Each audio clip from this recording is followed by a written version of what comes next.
किसान एकता जिंदाबाद जिंदाबाद जिंदाबाद। अखिल भारतीय गन्ना किसान महासंघ जिंदाबाद अखिल जिंदाबाद भारतीय गन्ना किसान महासंघ जिंदाबाद जिंदाबाद करो, घोषित करो, घोषित करो, सट्टों में सुधार करो, सुधार करो, सुधार करो, लघु व सीमांत कृषकों को सप्लाई में रियायत दो, रियायत दो, रियायत दो।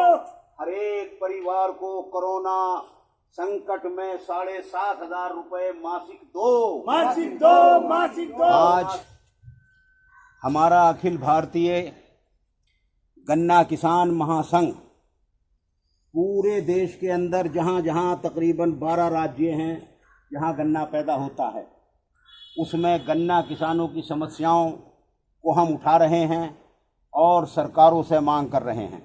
हमारे प्रदेश में भी भाजपा की सरकार है और केंद्र में भी भाजपा की सरकार है। नरेंद्र मोदी जी ने 3 साल के बाद जो केंद्रीय भाव घोषित किया उसमें 10 रुपए की बढ़ोतरी की है। ये किसानों के साथ खुला हुआ मजाक किया गया है।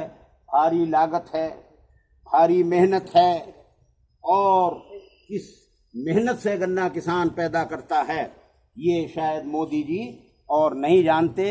और योगी जी जिस जिले से आते हैं वहाँ तो चीनी मिलें बड़ी तादाद में गोरखपुर में हैं, उनको भी ये ख्याल होना चाहिए। तो हमने आज इस मांग पत्र में मोटी मोटी मांगे हमने गन्ना किसानों की रखी हैं, जिसमें ये हमने मांग की है कि 2020-21 के लिए गन्ने का भाव 500 रुपये घोषित किया जाए। और दूसरे हमने एक ये भी मांग की है, चीनी मिल वाले कहते हैं कि हमारी चीनी नहीं उठती, पेमेंट कहाँ से करें। तो हमने ये सरकार से कहा है कि आप हर राशन कार्ड पर कम से कम 1 किलो चीनी हर राशन कार्ड धारक को आप मुफ्त दीजिए। इनके गोदाम भी खाली होंगे और लोगों के मुंह में कुछ गरीबों के मिठास भी आ जाएगी। दूसरा हमारी मांग ये है कि जो ऐसे किसान हैं, अब ये भीड़ लगेगी इसमें, जो कैलेंडर कच्चे बांटे गए हैं उसमें बड़ी गड़बड़ी है। अब यहाँ आएंगे, वैसे कहते हैं कि कोरोना संकट है, काल है, मत भीड़ लगाइए, ये करिए वो करिए, इस तरीके का मामला। लेकिन हमने इसमें मांग रखी है कि आप ऐसा कीजिए कि जिन किसानों के बेसिक कोटे कट रहे हैं 50 कुंटल तक और उनके पास पैदावार है, उनके पैदावार को आप 50 कुंटल तक बढ़ा दीजिए, तो यहाँ भीड़ भी नहीं लगेगी। और 50 कुंटल से अधिक अगर किसी का बेसिक कोटा कट रहा हो तो ऐसे किसानों से लिख करके आप ले लीजिए, तो भीड़ यहाँ बहुत कम हो जाएगी। और दूसरे हमने ये भी कहा है कि जो लघु और सीमांत किसान हैं जिनके बेसिक कोटे 100 कुंटल तक के हैं, उनको आप मिल चलने के दिन से अगर उनके पास पेड़ी है तो उनको हर पखवाड़े में पर्ची दीजिए और 5 पखवाड़ों के अंदर 6 पखवाड़ों के अंदर उनका समस्त गन्ना ले लीजिए।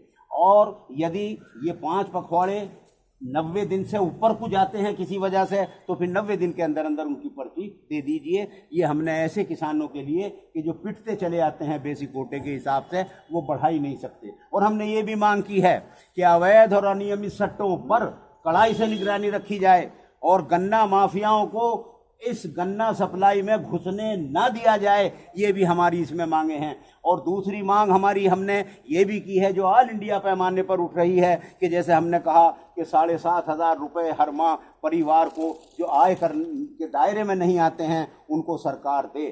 5 किलो अनाज आप दे रहे हैं, इसमें 5 किलो अनाज में आदमी का कुछ सहूलत, 30 यूनिट राशन कार्ड में जो हैं उनको सरकार दे। और इसके अलावा हमारी जो और मांगे हैं इसमें साथियों मैं आपको बतला दूं, 11 सूत्रीय मांग पत्र हमारा है।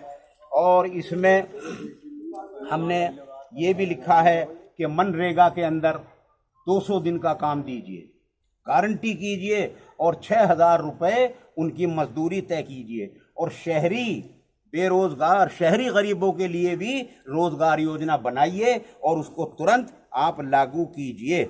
और एक बड़ा खतरनाक मामला साथियों केंद्रीय सरकार ने किया है, वो ये है कि आवश्यक वस्तु अधिनियम हमारा चला रहा था और इसमें कुछ सीमाएं तय होती थी, कुछ ब्लैकबाजी ये वो ना करें, उन पर लगता था, डर था, इन्होंने उसको ख़त्म कर दिया। ना पार्लियामेंट में बहस हुई ना कुछ हुई। अब जो बेईमान किस्म के व्यापारी होंगे, काला बाजारी होंगे, उनको खुली छूट हो जाएगी। तो हमने कहा कि इसे वापस लीजिए। मंडी कानून बना दिया गया है, जो बना था वो कुछ किसानों के हित में था, उसको ये ख़त्म कर रहे हैं और मंडियों को निजी हाथों में दे रहे हैं, निजी सेठों को दे रहे हैं। इसको भी रद्द कीजिए। कृषि व्यापार, खेती के व्यापार में, अनाज में, ज़मीन में, इसमें बहुराष्ट्रीय कंपनियां, हमारे यहाँ के अडानी अंबानी, ये सब इसमें घुस जाएंगे और गरीब किसानों की ज़मीनें इनके पास चली जाएंगी। हमने कहा इस पर भी रोक लगाइए। बिजली कानून जो तुमने बना दिया, महंगी होती चली जा रही है, हर आदमी भर भुगत रहा है, इसको आप बहुत सस्ता कीजिए। और जो कानून तुमने बनाया था, अटल बिहारी वाजपेयी जी बना गए थे 2003 में, उस पर अमल हो रहा है। वो बहुत जन विरोधी कानून था, आवाम विरोधी कानून था, उसको आप रद्द कीजिए। और जो ये मजदूर हैं, जो लेबर कानून हैं, ये तो जो बनाए गए थे, लड़के कुर्बानियाँ दी थी, उनको सबको ख़त्म किया जा रहा है। अब आपको ताज्जुब होगा, गुजरात के अंदर जो छोटे वाले कारखाने हैं, जो छोटे कारखाने हैं, उनके अंदर 12 घंटे का दिन कर दिया गया है। और ये समझ लीजिए, और परमानेंट